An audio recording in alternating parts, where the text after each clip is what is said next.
곧 예배가 시작됩니다. 온라인으로 하나님께 드리는 예배에 정성을 다해 임해 주시기 바랍니다. 온 가족이 함께 모여 거룩하게 예배를 드립니다. 부모가 아이들의 훌륭한 영적 교사 역할을 하시길 바랍니다. 단정한 복장으로 예배를 드립니다. 성경책을 지참합니다. 예배 10분 전부터 예배 준비를 완료하고 기도합니다. 올바른 자세로 모든 순서에 정성을 다해 참여합니다. 핸드폰보다는 TV나 컴퓨터 모니터로 예배를 드립니다. 예배에 집중하여 하나님의 은혜를 기대합니다.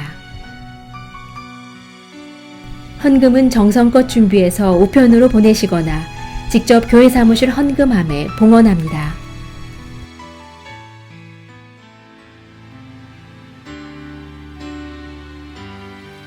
내 구주 예수를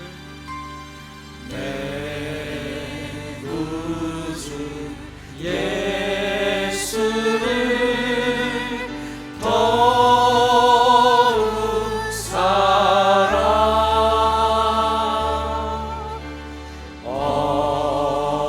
엎드려 비는 말 들으소서.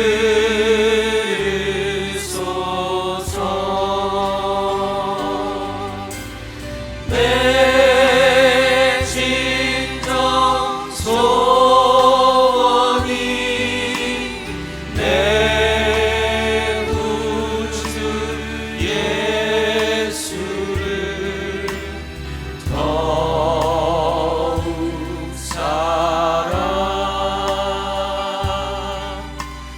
더욱 사랑.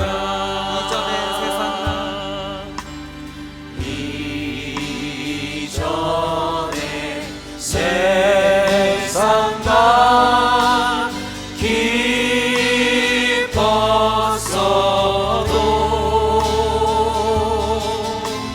지금 내 기쁨은 오직 예수.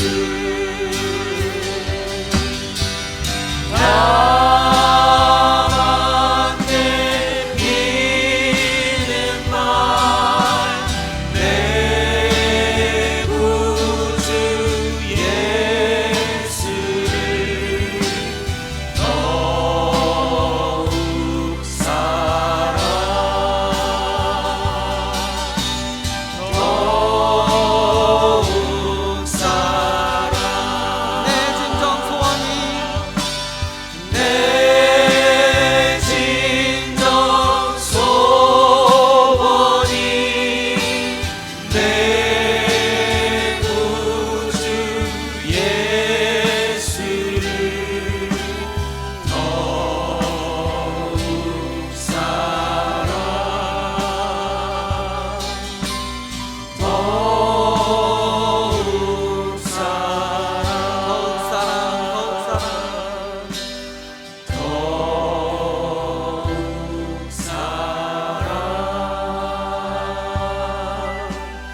더욱 사랑.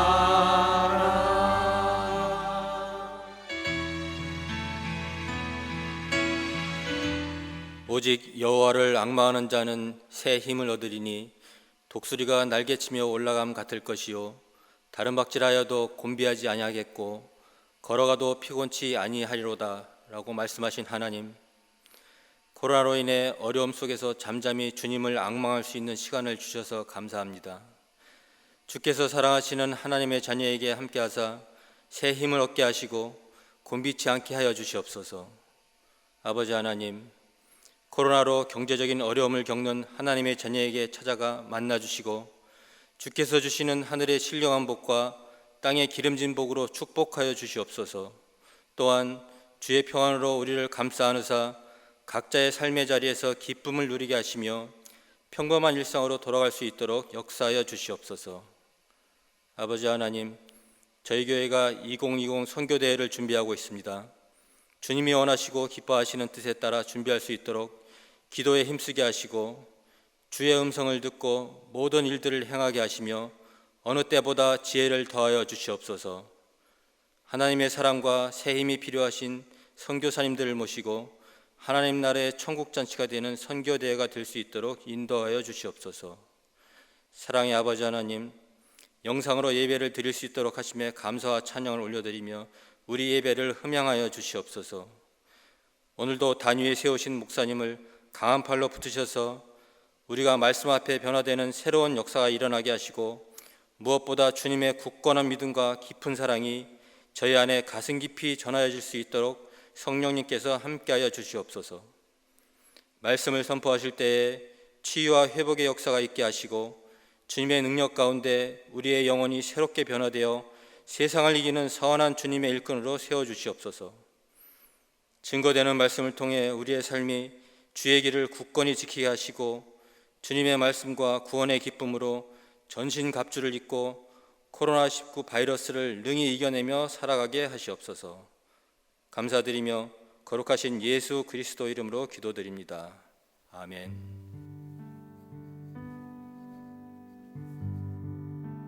오늘 우리에게 주시는 하나님의 말씀은 고린도 후서 7장 2절부터 4절까지입니다. 함께 봉독하시겠습니다. 마음으로 우리를 영접하라. 우리는 아무에게도 불의를 행하지 않고 아무에게도 해롭게 하지 않고 아무에게서도 속여 빼앗은 일이 없노라. 내가 이 말을 하는 것은 너희를 정죄하려고 하는 것이 아니라 내가 이전에 말하였거니와 너희가 우리 마음에 있어 함께 죽고 함께 살게 하고자 함이라. 나는 너희를 향하여 담대한 것도 많고 너희를 위하여 자랑하는 것도 많으니 내가 우리의 모든 환난 가운데서도 위로가 가득하고 기쁨이 넘치는도다. 아멘. 요즘 한국 사회가 많이 이제 예전에 우리가 한국을 떠났던 시대하고 많이 달라졌습니다. 저도 아직 젊다고 생각하는데 한국에 가면 약간의 세대 차이를 느낍니다.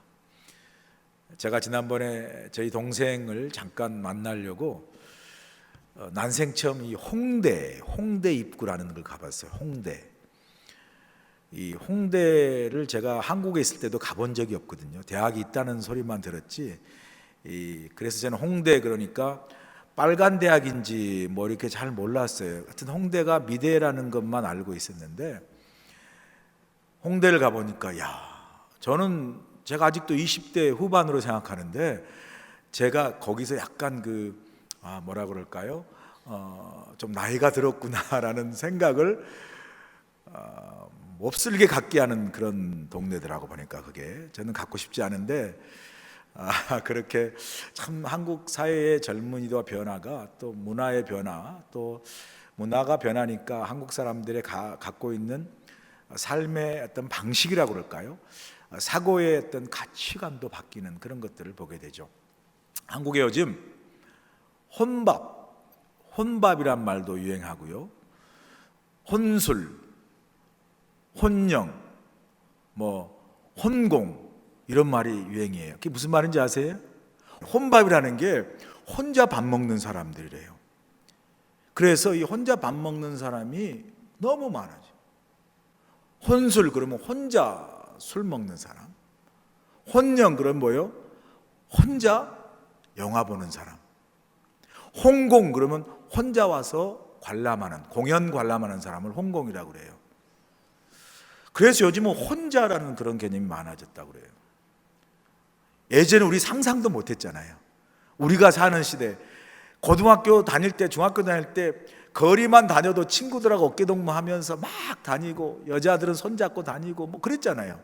지금은 손도 많이 마음대로 못 잡고 다니지만 옛날에 친구들과 어울려서 친구 집에서 막 자고 그랬잖아요. 얼마나 장마 오면 우통 벗고 막 비 맞으면서 몸도 안 좋은데도 막 그러니까 비 맞고 막 다니고 같이 친구들이랑 그런 시대인데 지금은 그런 시대가 점점 사라져 버린 거죠. 그래서 이제 어디까지 됐냐면요, 이런 데까지 왔다 그래요. 혼크란 말이 뭔지 아세요? 혼크는 혼자 외톨이 된 크리스천이라고 해요. 혼자 외톨이 된 크리스천. 그래서 그걸 혼크라고 그래요. 혼크. 예. 야, 이 혼크. 그러니까 그런 시대의 추세 반영에 따라서 우리 믿는 신앙의 모습도 어떻게 되냐면 신앙의 개인주의화가 급속도로 진행이 된다는 거예요. 그러니까 교회를 다녀도 교회라는 공동체가 있음에도 불구하고 그냥 나 홀로 나만의 어떤 신앙, 나만 믿으면 된다라는 그런 어떤 개인주의 신앙이 팽배해서 성도 간의 교제라든가 뭐 다른 그것들이 거의 사라지는, 물론 이제 어떤 삶의 상황에 따라 그럴 수 있지만 제가 말하는 건 어떤 사람이 혼자 뭐 조용히 다닐 수 있죠. 그러나 제가 말하는 건 어떤 한 사람의 그런 보다도 그 신앙을 바라보는 가치관의 변화, 그렇게 바뀌고 있다라는 거죠. 나만 구원받으면 되고 나만 은혜 받고 나만 축복받으면 된다라는 이 신앙의 개인주의화가 심히 진행되고 있다라고 그렇게 이제 보고 있죠.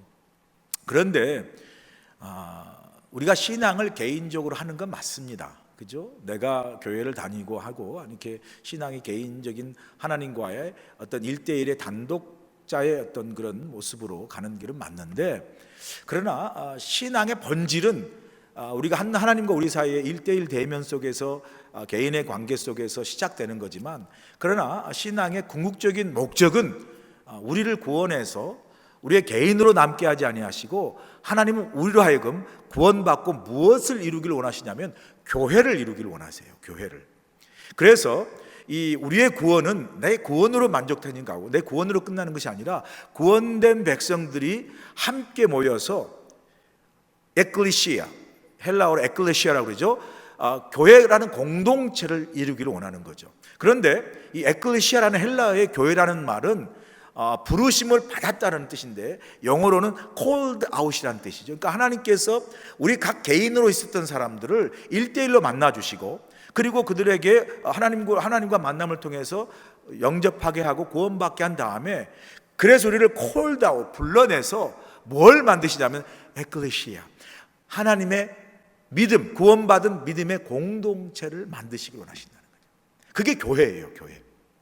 그리고 그 믿음의 공동체로, 그러니까 구원받은 사람들이 모여서, 그러니까 예수 그리스도를 주로 고백하고 구원받은 사람들이 모인 공동체가 교회인데, 그 교회로 하여금 이 땅에서 뭐죠? 하나님의 나라를 이루도록 온 모든 민족과 모든 열방들이 구원받고 하나님의 나라를 이루도록 우리 각자를 구원하셨을 뿐만 아니라 우리 각자를 콜다 불러서 교회 되게 하셔서, 에클레시아 되게 하셔서 그 교회를 통해서 하나님의 나라를 이 땅에 이루시고자 하는 것이 하나님의 구원의 목적이라는 거예요. 그러니까 우리의 구원은 우리의 개인으로 출발하지만, 그러나 우리 구원의 궁극적인 목표는 교회를 이루고 구원받은 우리가 세상에 이제 우리가 called out이잖아요. 그리고 동시에 무슨 개념이냐면 called in, 그러니까 다시 우리가 부름을 받아서 교회 되게 한 다음에 교회된 우리를 다시 called in, 세상으로 보내서 세상을 하나님의 나라로 모든 백성들이 구원받도록 부르심을 입게 한 것이 우리 구원의 목적이라는 거죠. 그러므로 우리의 신앙은 개인적인 신앙이지만 그 속에 가장 중요한 것은 뭐냐면 교회라는 공동체의 믿음입니다. 공동체라는 아주 중요한 개념이 그 안에 들어있다는 거죠. 자, 그런데 우리가 이제 오늘 사도 바울이 오늘 본문에서 이 교회라는 공동체가 얼마나 중요한가, 그걸 단적으로 표현한 게 함께 죽고 함께 사는 공동체라고 표현해요. 아까 우리 읽은 대로 내가 이 말하는 것은 너희를 정죄하는 것이 아니라 내가 이전에 말했던 것처럼 너희가 우리 마음에 있어. 나 죽고 너 살자가 아니에요. 혹은 너 죽고 나 살자가 아니라, 우리 화나면 어떻게 해? 너 죽었어 이제, 그죠? 나는 살고 너는 죽어야 되는, 나 죽고 너 죽자, 뭐 너 죽고 나 죽자, 뭐 그런 게 아니라 함께 뭐요? 죽고 함께 사는 공동체, 이것을 이루는 것이 바로 교회다. 그런데 오늘 본문의 이제 내용을 좀 이렇게 좁혀서 보면 이렇게 함께 죽고 함께 사는 이 교회라는 믿음의 공동체를 이루는 데 있어서 그거를 방해하는 중요한 하나의 문제를 지금 오늘 본문에서 다루고 있어요. 그 중요한 문제가 뭐냐면 사람과 혹은 공동체 안에서 관계 속에서 오는 오해라든가 관계 속에서 오는 문제를 다루고 있습니다. 그러니까 교회라는 이 함께 죽고 함께 사는 공동체를 이루는 하나의 믿음의 공동체를 이루는 데 있어서 어찌 사람들과 사람들 사이에 모이는 관계이기 때문에 그 속에서 오는 관계의 문제가 왜 없겠습니까? 특별히 어떤 일에 있어서 서로 오해가 발생함으로 인해서 갖게 되는 그러한 오해가 상대방을 향한 비난으로 이루어지고 그 비난으로 말미암아 교회라는 그 믿음의 공동체가 어려움을 겪고 분열되고 깨지는 것을 사도 바울은 지금 그 문제를 다루고 있어요. 특별히 오늘 본문의 문제는 교인과 교인과의 관계도 있지만 이 고린도 교회와 성도와 바울의 관계를 다루고 있습니다. 그 무슨 말이냐면 이 고린도 교회와 바울이 어떤 연유로 인해서 사람들 사이에서 바울에 대한 오해와 바울에 대한 비난이 있었다는 거죠. 바울이 교회를 세웠고 정말 죽을 고비와 수많은 그 고난과 역경을 지나면서 고린도 교회를 세웠잖아요. 그러니까 바로 바울에게는 고린도 교회의 어떤 영적인 지도자고 또 영적인 아버지고 목회자고 하는 거죠. 그러나 실제적으로는 그곳에 있지 아니하고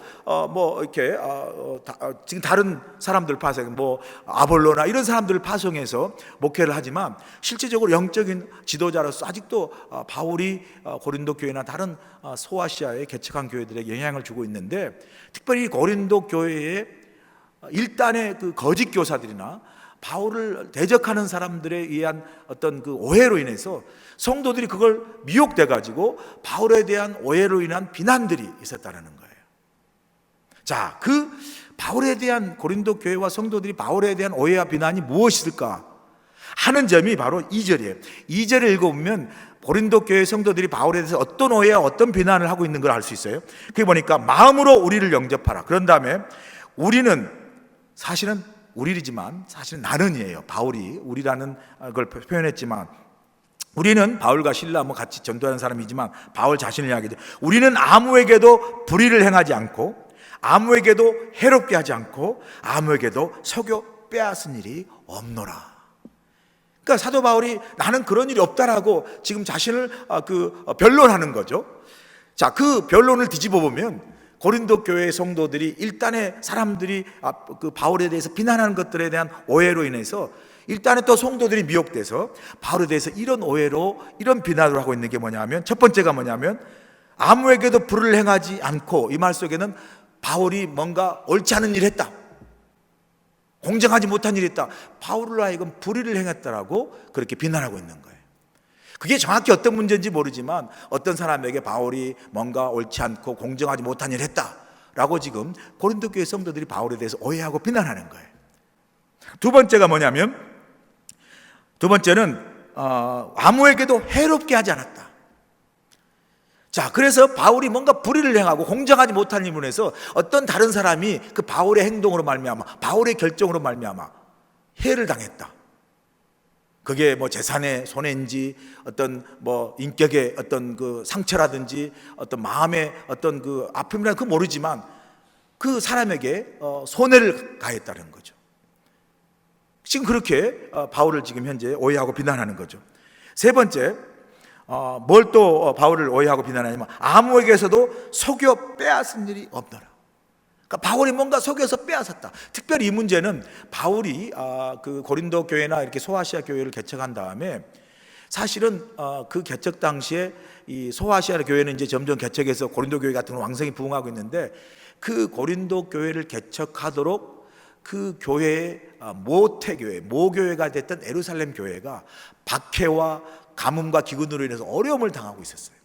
그때 사도 바울이 그 개척한 교회들 하여금 지금 우리가 너희들 전도하고 선교의 씨앗을 뿌렸던 예루살렘 교회가 지금 어려우니까 연보를 해서 헌금을 해서 우리가 그 예루살렘 교회를 돕자라고 할 때 그걸 어떤 사람이 일단으로 오해해서 바울이 자신의 돈을, 자신을 착복하기 위해서 사역을 위해서 헌금을 강요한다라는 그런 오해로 그 거짓 일단 교사들이 그 교회 안에서 바울의 오해를 일으키고 그걸 따르는 성도들이 그렇게 오해하고 바울을 이렇게 비난했다라는 거죠.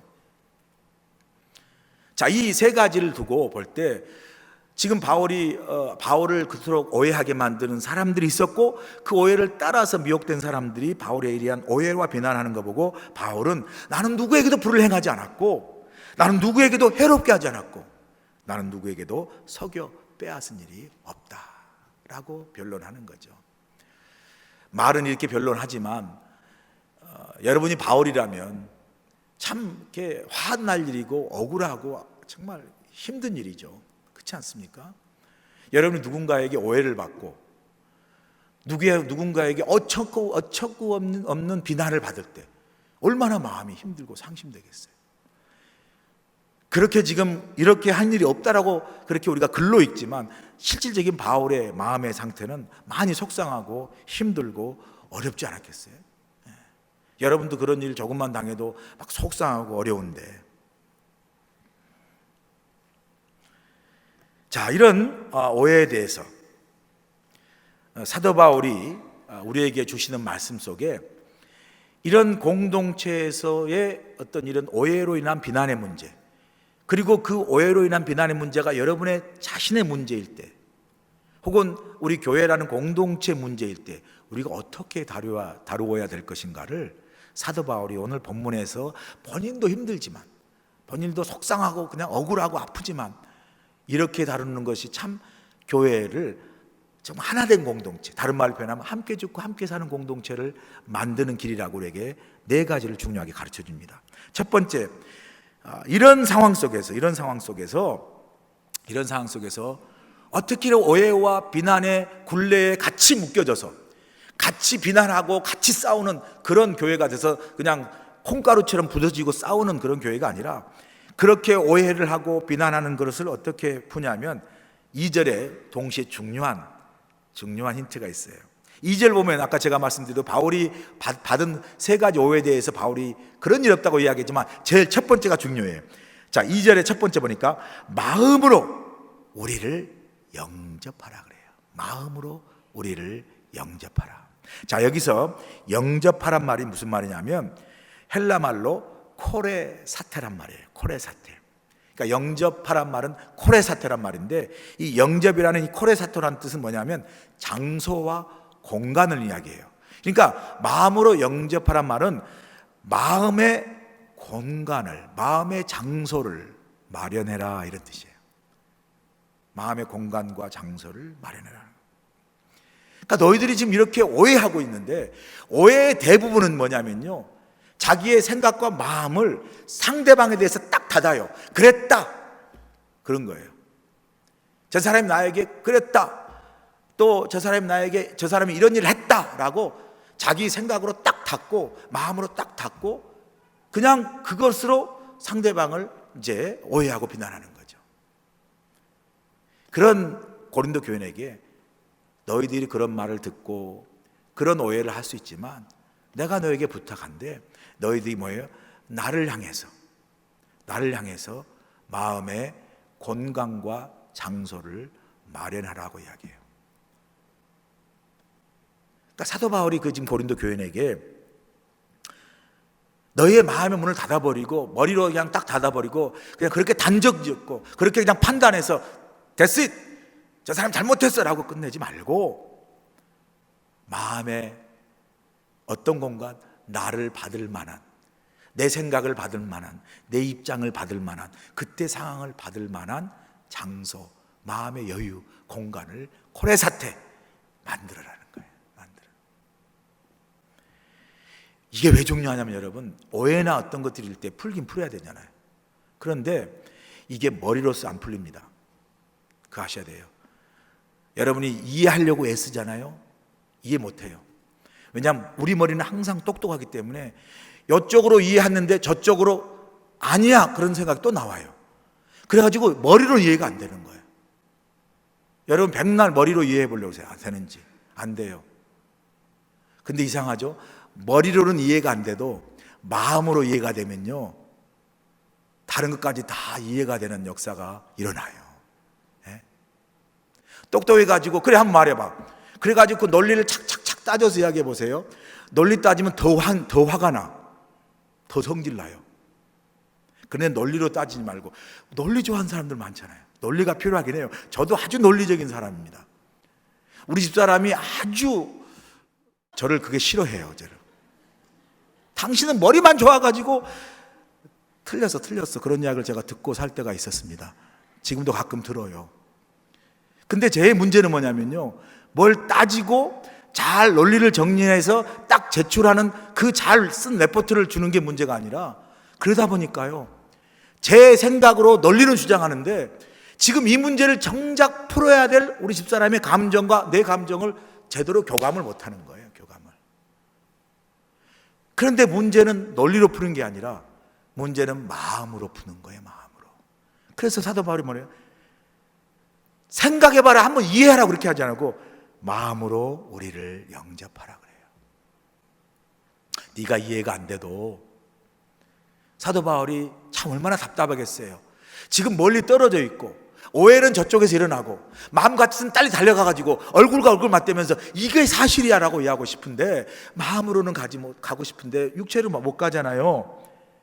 근데 마음으로 나를 받을 만한 공간을 마련해야 된다는 거죠. 여러분,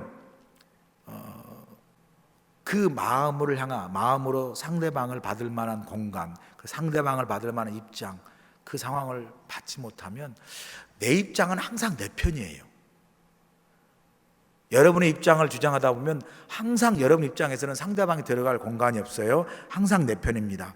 상대방을 위한 공간을 마련해야 거기서 뭐가 나오냐면 공감이 생겨요.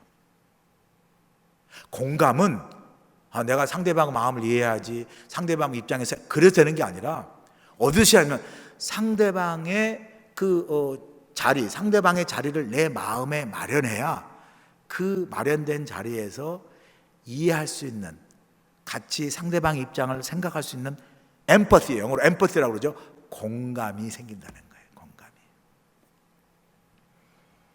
여러분, 우리의 생각이 교환되고 우리의 감정이 교환되는 장소는 머리가 아니에요. 근데 우리 다 머리로 교환하려고 그래요.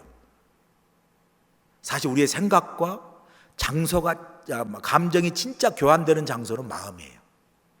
여러분, 그래서 마음을 열으셔야 돼요. 마음의 공간을 마련해야 돼요. 제가 최근에 이런저런 생각들이 있고 하는데, 머리로서는 참 이해가 잘 안 된 부분이 있는데, 그래서 머리로서는 닫혀 있어요.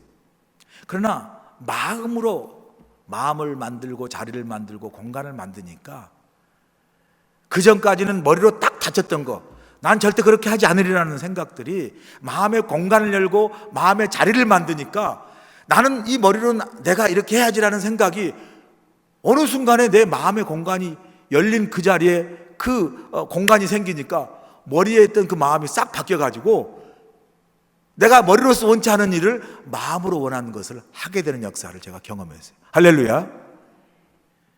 목사인 저에게도 여러분, 마음의 공간을 열어주셔야 제 설교도 들리고 저 보고 싶은 마음이 생기지. 마음은 닫히고 눈만 열면요, 사시돼요. 째려보잖아요. 마음은 닫혔는데 눈만 열리면 째려보잖아요. 흘기고 말이죠.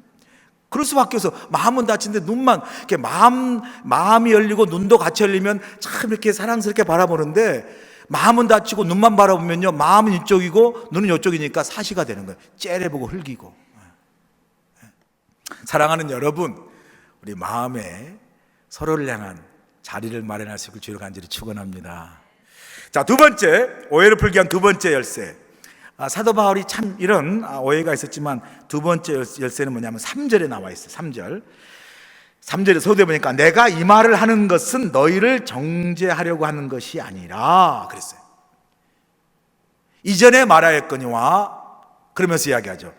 여기에서 우리가 중요한 힌트를 얻는 게 뭐냐면, 우리가 오해를 풀고 뭔가 우리가 다쳤던 그런 관계를 회복하기 위해서는 우선 두 번째로 정죄와 비난을 멈춰야 돼요. 정죄와 비난. 사도 바울이 지금 고린도 교회의 어떤 일련의 사람들이 선동해서 사도 바울을 오해하게 하고, 그걸 또 혹 미혹돼 가지고 그 사도 바울에 대한 어떤 오해를 따라서 하는 교인들에게 나 절대 그런 일이 없다라고 분명하게 이야기했어요. 그러면서 내가 그렇게 그런 일이 없는데 왜 그런 식으로 하냐라고 그러면서 막 따지지 않았어요. 너 그렇게 했으니까 문제가 있다라고 그렇게 정말 정죄하지 않았어요. 그런데 정죄한들 그게 뭐 나쁘겠어요? 속상하면 정죄할 수 있죠. 속상하니까. 그러나 사도 바울은 내가 이 말을 하는 것은 너희를 정죄하려고 하는 것이 아니라, 그러니까 사도 바울은 비난을 받고도, 오해를 받고도 일단 비난하고 정죄하지 않았어요. 그 정죄와 비난으로 맞대응하지 않았어요. 내가 이렇게 내 자신을 변호한답시고 너희를 정죄하려고 이 말을 한 것이 아니라고 말하는 거죠. 그 오해와 비난에 불구하고 사도 바울이 정죄하는 대신에 여전히 고린도 교회를 향해서 사랑과 어떤 그 애정을 그대로 표현하는 게 뭐냐면요, 낮게 나오잖아요. 내가 이 말하는 것은 너희를 정죄하려는 것이 아니라 이전에 말했던 것처럼 3절 우리 마음에 있어. 너희가 우리 마음에 있어. 그러니까 지금 고린도 교회 일련의 사람들은 사도 바울이 이랬을 것이라 오해하고 마음의 문을 닫았어요. 닫고 나서 비방했어요. 비난했어요. 그런 오해를 받았어요. 비난을 받았어요. 사도 바울 화나잖아요. 아무것도 한 것이 억울하잖아요. 그래서 뭐예요? 같이 비방하고 정죄하는 것이 아니라 사도 바울은 비난과 정죄를 멈추고 그 다음 뭐라고 그러죠? 내가 너희를 정죄하는 것이 아니라 내가 이전에 말했던 것처럼 너희가 우리 마음에 있어 그랬잖아요. 그러니까 사도 바울은 고린도 교회 비난한 사람이 마음의 문을 닫아도 사도 바울은 그런 교회와 성도를 향해서 뭐예요? 여전히 마음의 문을 열어놨다라는 거예요. 마음의 문을 열어놨다는 거죠. 그러면서 마음의 문을 닫지 않고 열고 나서 세 번째 오해와 그 비난을 우리가 이기기 위해서 세 번째 열쇠를 말씀하세요. 그 세 번째 열쇠가 뭐냐면 함께 죽고 함께 살게 하고자 함이라 그랬어요. 여러분 잘 드세요. 여기가 함께 죽고 함께 살자가 아니에요. 함께 죽고 함께 살게 하고자 함이라 그래요. 자, 여기서 열쇠는 뭐냐면요, 세 번째 오해가 풀기 위해서는 뭐가 뭐냐면 함께 죽어야 돼요. 함께 죽어야 돼요. 뭘 함께 죽어야 되냐면요, 나도 죽어야 되지만 너도 죽어야 돼요. 우리는 보통 너가 죽어야 돼. 네가 잘못했어. 네가 문제의 소지야 라고 이야기하잖아요. 그 속에는 나는 안 죽었어요. 그리고 정작 죽어야 할 사람은 이 사람이야. 그러니까 사도 바울은 뭐라고 이야기하냐면 함께 죽고 그 다음에 잘 보세요. 함께 살게 하고자 함이라. 이걸 자세히 풀면요, 함께 죽어야 뭐예요? 함께 살 수 있다라는 소리예요. 함께 살게 하게 하고자 함이라. 나도 죽고 뭐예요? 너도 죽어야 돼. 우리는 근데 나는 안 죽고 너는 죽어. 그게 있잖아요. 나는 잘못 안 했고 너는 잘못했다는 거죠. 자, 내 고집도 죽어야 돼요? 그렇지만 누구요? 네 고집도 죽어야 돼. 나는 안 죽고 자기만 상대방 죽으라면 됩니까? 내 자존심도 죽고 네 자존심도 죽어야 된다는 거죠. 내 교만도 죽고 네 교만도 죽고 내 주장, 내 편견, 내 아집도 죽고 니도 죽는다네. 그런데 이걸 뒤집어 보면요, 뭐예요? 우리 다가 서로를 향해서 죽어야 된다는 거죠. 그게 뭐예요? 그게 함께 살게 하는 비결이라는 거예요. 믿으세요, 여러분? 함께 죽고 to die together and to live together 이렇게 표현했지만 함께 살기 위해서는 우리가 함께 죽는 거죠. 함께 죽는다는 말은 내가 죽으면, 그죠? 내가 죽으면 죽은 사람에게 누가 총질합니까? 죽은 사람에게 총질해요? 좀 심한 사람은 확인 사살도 하겠지만 대부분 죽은 사람 총질 안 합니다. 서로 살아있기 때문에 서로 죽이려고 총질하는 거죠.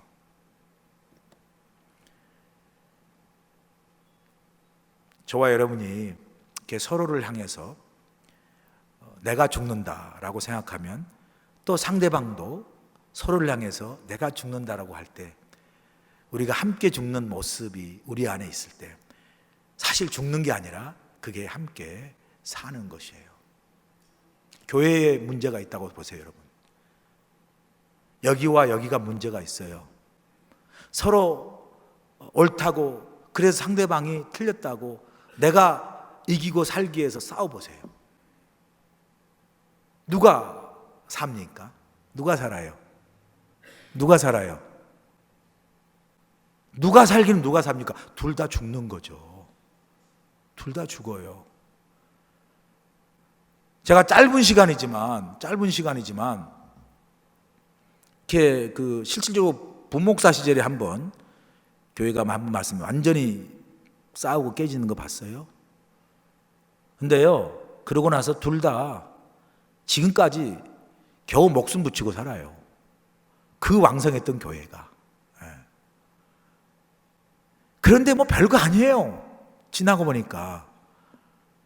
나는 그때 별거 아닌 거 알겠더만 이것도 교만이야, 이것도.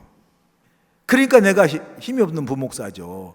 제가 아무리 말해도 말 안 듣더라고. 저는 담임 목사만 듣지. 그래서 내가 담임 목사님의 역할이 중요하다는 걸 그때 알았어요. 제가 부목사 제가 8년 풀타임 진짜 그냥 담임 목사 가방까지 들고 다니면서 공항에 라이드하면서 그렇게 풀타임 했거든요.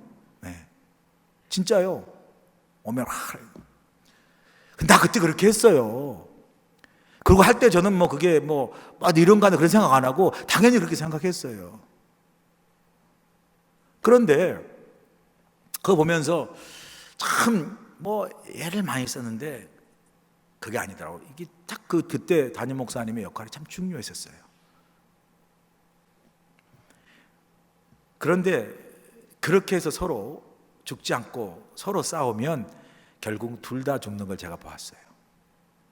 근데 만약 그때 둘 다 죽었으면 둘 다 사는 분명히 은혜를 입었을 거예요. 할렐루야. 우리 열심히 서로를 주장하여 싸우다가 둘 다 죽지 말고 서로 죽음으로 우리가 함께 은혜 안에 살아가는 우리 모두가 되길 간절히 축원합니다. 네 번째, 마지막으로 사도 바울이 우리에게 보여준 이 오해와 비난 속에서 우리가 살아날 수 있는 중요한 비결로 뭘 이야기하냐면요, 결국 뭐예요? 상대방을 신뢰하고 믿어주고 신뢰하고 상대방의 그 부족함에도 상대방의 은혜와 좋은 걸 바라보는 모습을 우리가 보게 됩니다. 보세요. 4절 보세요.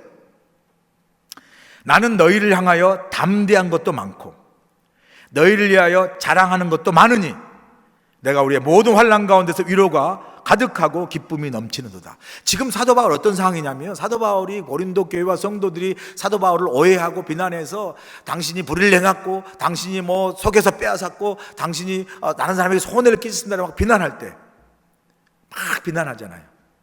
그런데 그런 고린도 교회를 향해서, 성도를 향해서 사도 바울이 우리에게 보여준 모습이 아주 대조적이지 않습니까?